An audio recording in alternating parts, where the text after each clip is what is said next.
राधा ने सब कुछ छोड़ा कृष्ण के लिए, लेकिन नाम पीछे न जुड़ा, नाम आगे जुड़ गया। कृष्ण राधा कोई नहीं कहता, सदैव कहा जाता है राधे कृष्ण। जो सब समर्पित करता है वो सब पा लेता है, जो बिल्कुल पीछे खड़ा हो जाता है वो बिल्कुल आगे हो जाता है। किसी भूखे को रोटी खिलाना बहुत पुण्य का काम है, लेकिन उससे भी पुण्य का काम है उसे रोटी कमाने का तरीका सिखाना। अगर आप किसी को रोटी खिलाते हो तो उसका पेट एक दिन के लिए भरेगा, लेकिन अगर आप किसी को रोटी कमाने का तरीका सिखा दोगे तो वो जीवन भर अपना पेट भर सकता है। आपके मन में जिस व्यक्ति के प्रति नाराजगी है उसे क्षमा कर दीजिए, उसे हृदय से क्षमा कर दीजिए। क्षमा करने से हमारे दो चक्र पवित्र हो जाते हैं।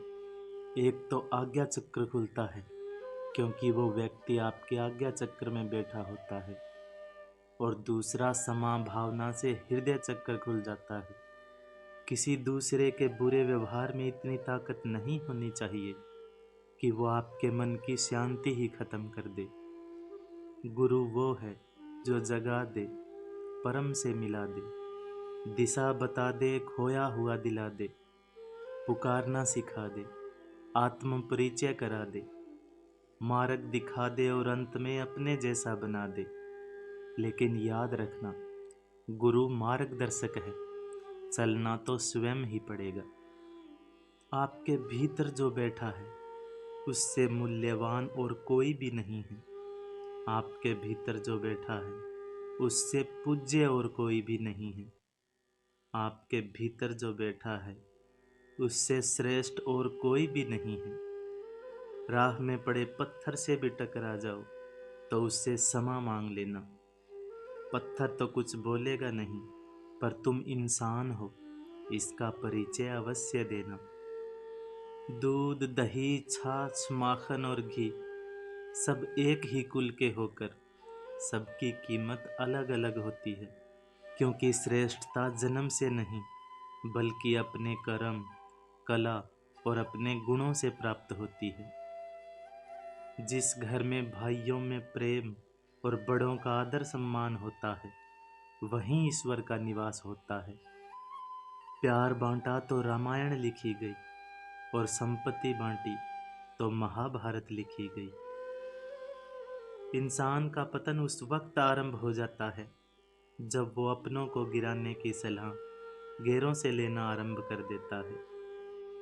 चलने वाले पैरों में कितना फर्क होता है, एक आगे तो एक पीछे, लेकिन ना कभी आगे वाले को अभिमान होता है ना पीछे वाले का अपमान, क्योंकि उन्हें पता होता है कुछ ही समय बाद स्थिति बदलने वाली है।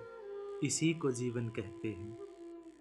किसी इंसान के साथ रिश्ता रखो तो उसे स्वतंत्र रखो। जो आपका है उसको चाहे आपसे लाख अच्छा मिल जाए वो आपका ही रहेगा, और जो आपका नहीं है उस पर चाहे जान लुटा देना, वो एक दिन आपको छोड़कर चला ही जाएगा।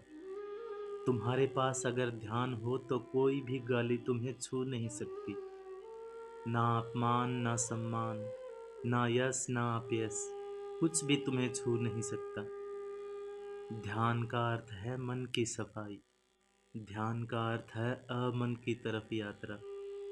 ध्यान का अर्थ है थोड़ी घड़ियों के लिए मन की धूल को चित्त के दर्पण से बिल्कुल साफ कर देना। फिर मिलेंगे दोस्तों अगली वीडियो के साथ। तब तक के लिए अपना ख्याल रखना और हमेशा मुस्कुराते रहना।